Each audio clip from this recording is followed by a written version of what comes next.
Yo, what's going on, guys, and welcome back to another video. Today I got the SBT Season 10 Victor's Division Draft Recap for you guys.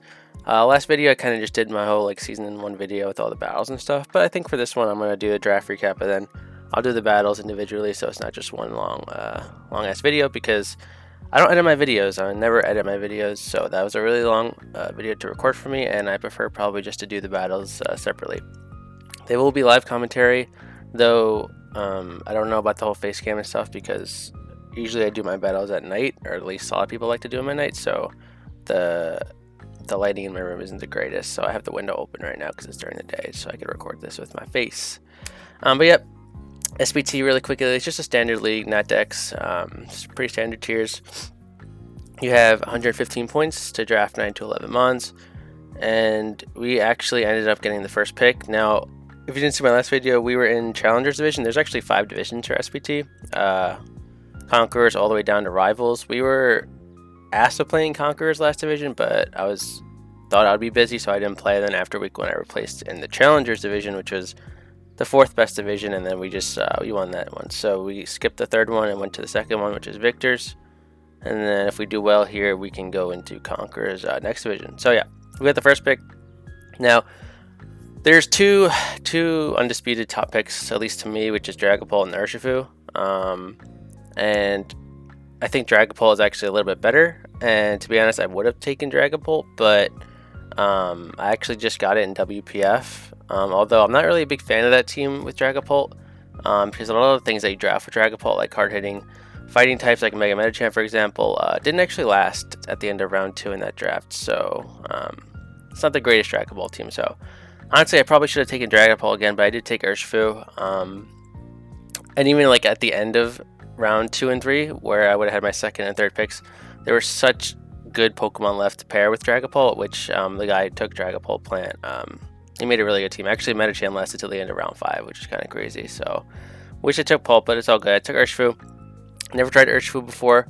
It's pretty much the easiest Pokemon to use. You click Stab, U-turn, and then on the occasion Ice Punch or Poison Jab or Iron Head. Really, I mean, you can set up with Bulk Up, but most of the time you see a choice item on this guy. Basically, what I wanted to do with this team once I took Urshifu is just make a really offensive team. I'm typically more of a balancer, even more towards a fatter, Stolly type drafter, but this draft is all pretty much offense, to be honest. Offense with some pivots. So yeah, that's all Urshifu pretty much does. Obviously 130 with Wicked Blow, always critting is kind of crazy. So the only type that really gives Urshifu a problem is Fairy type, since it does resist both of its stab. I did say it does get Iron Head and Poison Jab, but bulky fairies usually don't get 2-shot by those unless I'm Bandit or something and I predict on the switch. So I figured for my next 2 picks, again, I'm picking 2 picks in a row because I'm the wheel. I gotta wait 30 picks, but then the next pick I actually take Heatran, because like I just said, Urshifu struggles with fairy types, and Heatran is one of the best Pokemon to switch into fairy types and take them out. It's a stealth rocker. It's got great abilities. A lot of these Pokemon, everyone knows what they do already. I'm just kind of explaining why I picked them with the Pokemon that I already had. But yeah, it's basically just to bully fairy types, and it could be physical too if I wanted it to be. I tend to pick Pokemon too that could be both physical and special, because it kind of gives it more versatility. I didn't really do that a ton though in this draft. There's 2 Pokemon with even offensive base stats, which you guys will see later. But yeah, I've used Heatran before. It's really good. Obviously, the big ground weakness sucks, so you gotta kind of draft to help that a little bit, which I did. But yeah, it's just a really good Fairy Abuser and Stealth Rock setter. Next up, to help out with that ground weakness, is Rotomosh, one of the best pivots in the game. Only weak to grass, which Heatran does not care about. You know what Rotom does, really. It's just, it could be bulky. It could be offensive, too. It does have Nancy Spot now in Gen 8, but, yeah, it's just really good pivot, man, just to get in my offense. Like I said, I was going to get Urshifu and Heatran are pretty big offensive threats. Even Rotom with 105 special attack is nothing to, nothing to laugh at, right? So I figured I'd pick up Rotom. I was actually looking at a lot of other stuff. I don't even remember now because the draft has been over for a bit. But Heatran and Rotom kind of just was a gut pick. Right when it was my pick, I switched to Heatran and Rotom. I had other stuff planned, but yeah, I figured Rotom would be good with the 2 I already have. So Now I picked number 4, I picked Spectre. Everyone pairs Urshifu and Spectre together, and it makes sense, obviously, because Spectre cannot touch the dark and normal types very well, at least, and then Urshifu does not care about those, right? It's really fast, really strong.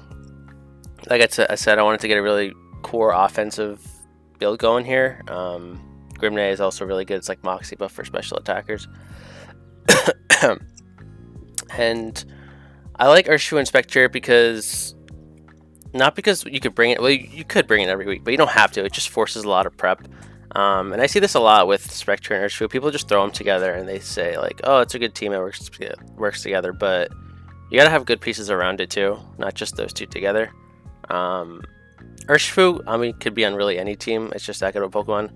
But Spectre is the key thing that kind of needs a really, really good help, like really good synergy to work well, in my opinion. You can't just slap Spectre on, have a decent fighting type or like any fighting type, and then just expect it to work. You gotta have good pivots, good helpers, hazard setters, chip things down, just so one of them could sweep. Spectre is one of the best sweepers. I've never used Spectre. I mean, I've seen it a ton though, so I know like what it does. It's really not complicated.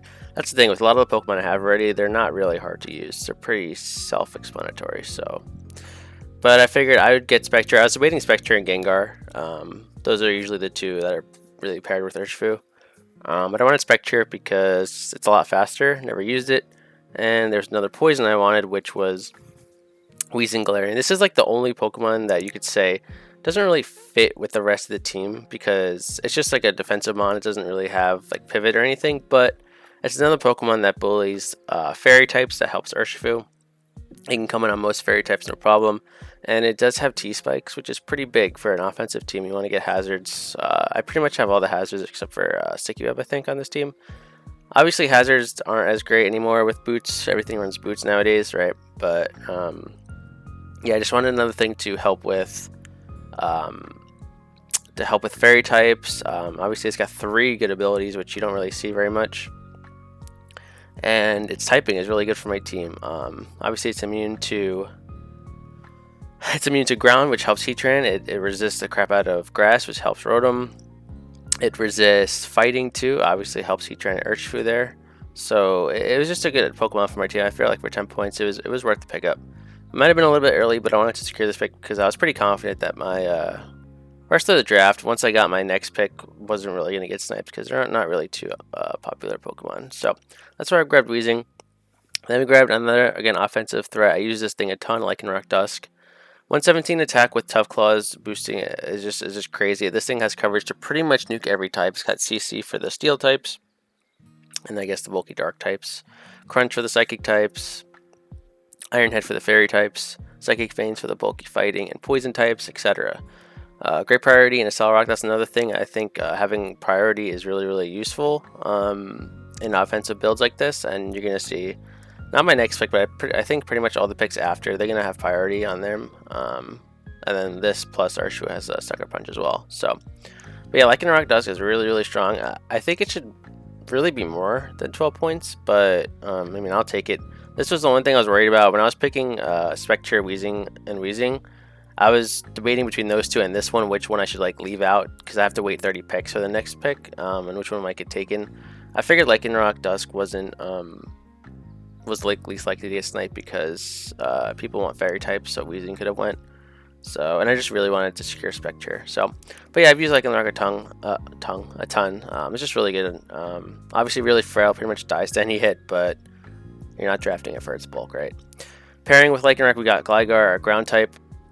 Really, really solid. It has U-turn, which is again really huge for offensive teams. And it's a really, really good ground answer because although I do have a ton of Levitate users, there are Pokemon that kind of surpass Levitate. And then if Rotom and Weezing Galar can get hit by ground types, because like they get past Levitate, then my whole team just gets smashed. So I need to see Gligar is a really solid ground answer. Really good stealth rocker. I've got solid rockers now. Heatran, Lycanroc, and Gligar is really solid. And then, like I said, I could usually just come and take a hit and then pivot into one of my strong attackers to do some damage. Immunity is a great ability. It's a good status absorber. Doesn't really like Will-O-Wisp a ton, but I mean, Heatran is also great with, not caring about Toxic or Will-O-Wisp. So Really solid status absorbers.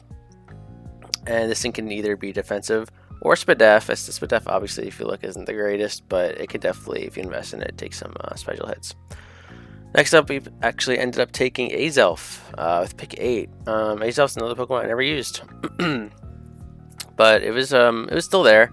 And actually, my last 3 picks, I wasn't even looking at the dock when I picked them. I was kind of at my work, and I kind of just asked people to tell me what psychics are left, what grasses are left, and the stuff I wanted. And they said Azelf was there, and I was like, yeah, I'll take Azelf for sure. It's a great Pokemon, can be physical or special.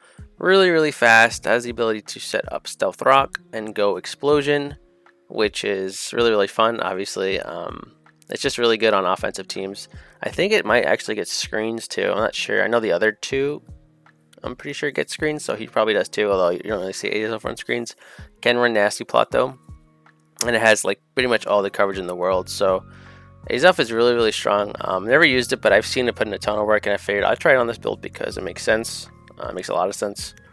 And then obviously another Levitate user. So we have, what, 3 Levitate users plus a Gligar. So yeah, our team is not really caring about ground types too much. So that's really solid. But yeah, that's pretty much what Azelf does. It just can set up, it can lead and explode. And it has like nice moves like Taunt and U-Turn as well. So really good for Azelf. Then we actually took Thwackey for 3 points here. Because our last Pokemon was a Mega, and I think all the teams had Megas at that point, or at least the Mega I was going to take, I've like never seen drafted in a standard league, so I was like, I'll grab Thwackey now. I was looking at Tinglet too, but Tinglet got taken, so Thwackey's solid though, because I mean, it does have the priority with the Grassy Glide and the Grassy Surge ability, but it can also be very tanky too if you don't want to run like a offensive set with Eviolite, and then again it has U-Turn. Not sure if it has knockoff. I know Rillaboom has knockoff, but sometimes the babies don't. So I'm not sure about that. But Grassy Surge is actually pretty solid for my team. It's really good for Heatran. Usually you see Rillaboom and Heatran paired together. But I got Thwackey. Because the only Earthquake user really is Gligar. So, and Gligar is not really the most offensive Pokemon. So I don't think it's a big deal, to be honest, if I have them both on the same roster, on the same 6 for a week or 2. So. But it's actually pretty strong, man. 80 speed, 85 attack, and then I guess it does have the priority, so it's really solid. I figured I'd try it out. Another Pokemon I've never used before, but it's actually drafted quite a bit. And it's only 3 points, so it's not too bad. So it's the last pick. We actually have 8 points, but this one is only 7 points. It's a Mega Glalie, actually. Never drafted this either. Never really seen it drafted. But it's actually pretty good for this team. It does have Stab Explosion, which is very fun with Refrigerate. Again, can be offensive, physical, or special. 100 base speed is nice, and it does have spikes, which is something I did not have before. Again, hazards are really solid. Not as important, but still really good for teams like this. It has priority as well with Ice Shard, which is really solid. Can be, it can hit the bulky waters too with Freeze Dry. So there aren't a ton of types that you know, Glalie can't really hit, because it does have Earthquake too for Steel types, I believe. So you know, it's really solid. I don't think it gets. No, it doesn't. But I thought it got like Spin or something for a second, but no, it doesn't. I can't stay in regular form and use Moody. Unfortunately, that is definitely banned. But Refrigerate is really solid, so it does have a lot of good moves to pair with Refrigerate, right? So that is actually going to be the team. You guys can see the speed there on the right. I actually think this team is really fun. It's going to be fun to use. Don't really know if I'm going to do necessarily great with it, because again, this is not typically my type of team. But I think it's a pretty straightforward team. I know what to do and how to play it, and I actually think it's pretty good. I showed this team to a couple people. One person said they actually really loved it, then the others kind of all just said, no, this team's kind of garbage, but you know, you can handle it, so you could do good with it. I actually think the team is pretty good. It's not for an offensive team, so that's going to be the team. Thank you guys a ton for watching. Battles start today is Sunday, so battles start tomorrow, and then you'll see 8 weeks, so 2 months of battles, and then potentially playoffs if I do make it. Thank you guys so much for watching, and I'll see you guys next week. Peace.